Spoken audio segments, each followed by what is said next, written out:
Hi guys, it's Josh Weeb here from Border Hills Honey. Today I'm just doing some queen checks. I picked up some queens about 2 weeks ago from my neighbor, Ian Steppler, and today we're just going to go through them and just to see if those queens are laying. Forgot my queen pen at home, so we won't mark them today.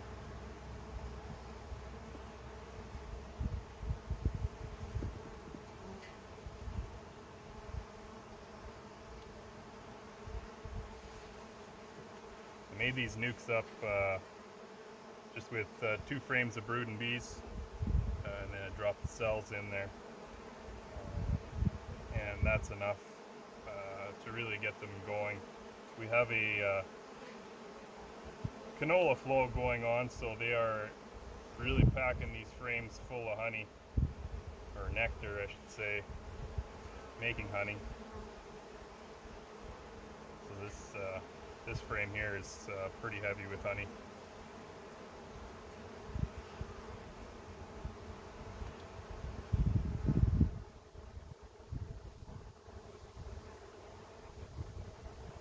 So what I'm doing is I'm just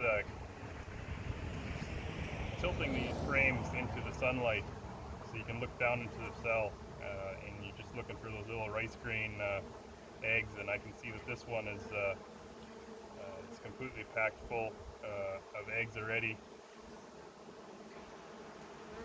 and the other side as well.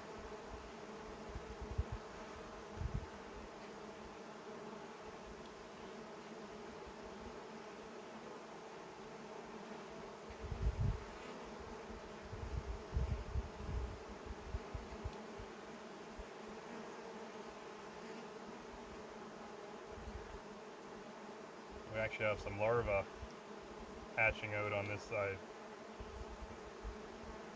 so that's a good sign as well.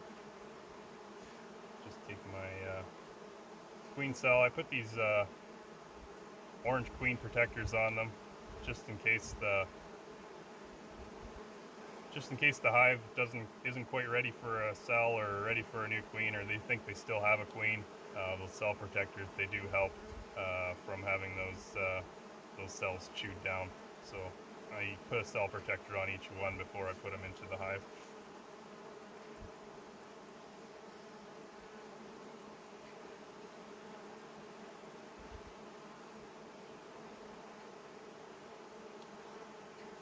I haven't seen the queen, but I see signs of her. Usually that's enough.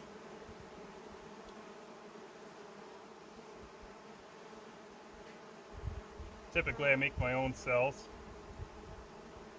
but I did I made some nucs for sale, and I wasn't thinking. Usually when I make up my 4-frame nucs that I sell, what I'll do is that 5th frame, for the most part, once they're ready to go, I have 4 frames of brood and 1 frame of feed in the hive. So what I do is I take 3 of those brood frames and the 1 frame of feed, and I put them into the one I'm going to sell, and then the remaining brood frame I usually put that off and make a split with it with some extra bees that I shake from another hive. And I completely forgot that I needed cells for that. So Ian was there, and he's not too far from me, so he was kind enough to give me some of his cells as he was shutting down his queen rearing for the year.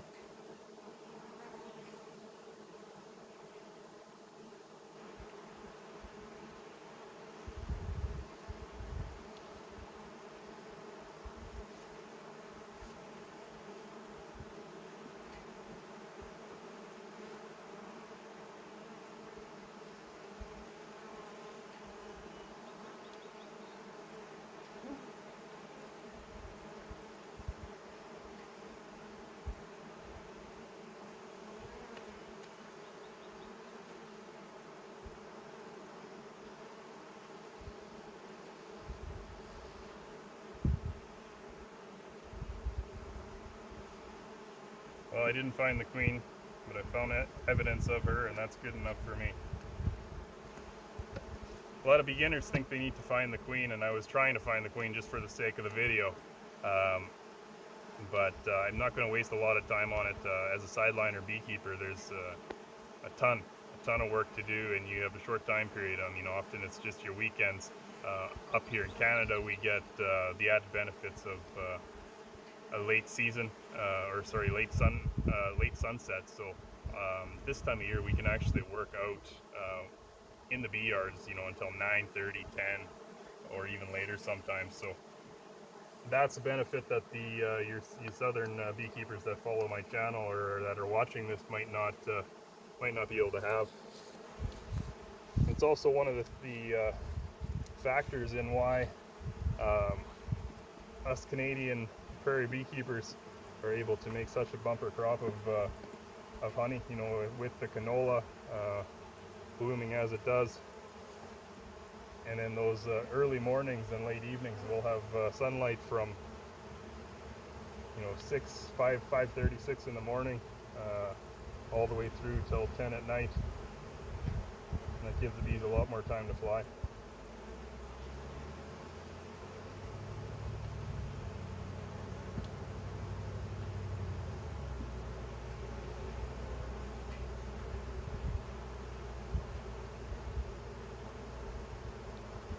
Eggs on this side as well.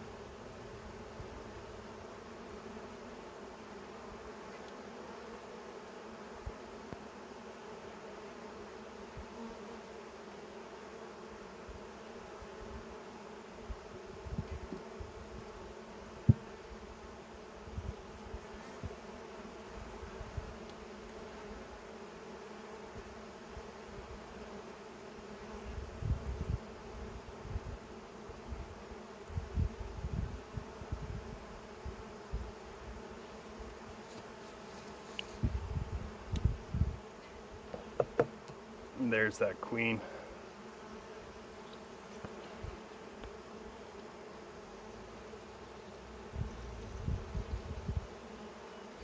She's pretty fast. Got fast queens there, Ian. But she's been laying well, and very happy with what I'm seeing when I'm looking at these hives. I've gone through 4 already, and we're 4 for 4, so it's a good start.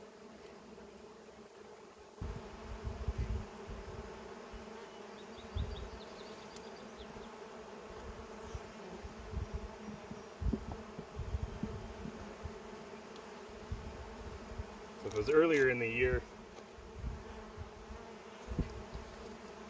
then I would let those queens lay for a little bit longer. I use these split chambers, and the split chamber is really nice because it allows me to keep 2 colonies and have them build up real quick before the canola, and then produce a nice crop for me as well, because they operate as 1 unit when it comes to honey production. So what I'm just going to do now is I'm going to put another level on for them, because the canola is starting to bloom. I just want them to be able to store away, and hopefully that queen will come up once that hive is large enough. She'll come up and fill 6 frames, 3 on the bottom, 3 on the top, on each side. And then we'll come back sometime late August to see if we can't take another split off of them. They're right in the middle of our honey season, or more towards the tail end of the canola.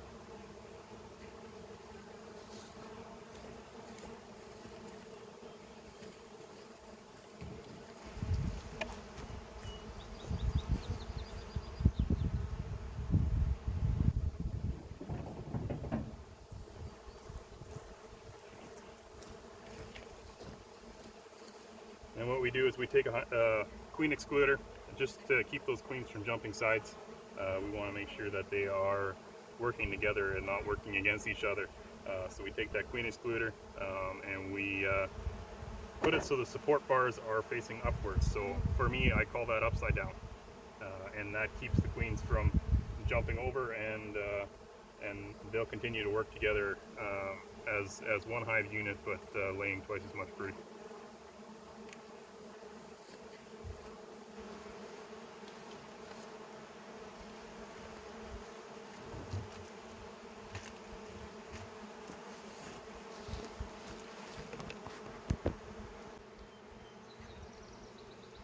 So Ian, I'm just finishing up here.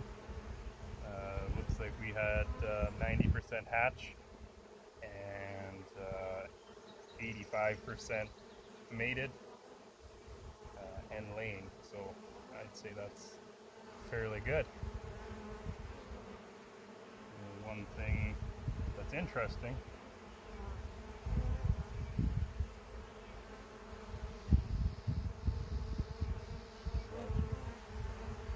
looking through this hive,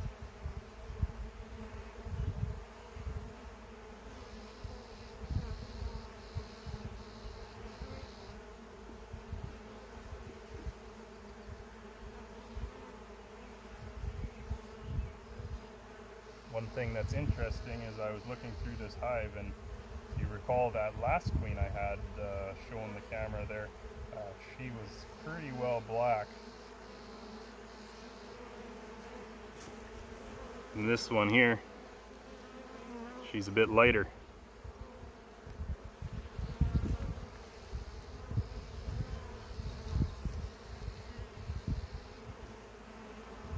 So a little bit of different genetics in there. Not sure what type of queen she would be, but definitely a lighter queen. Nothing wrong with that.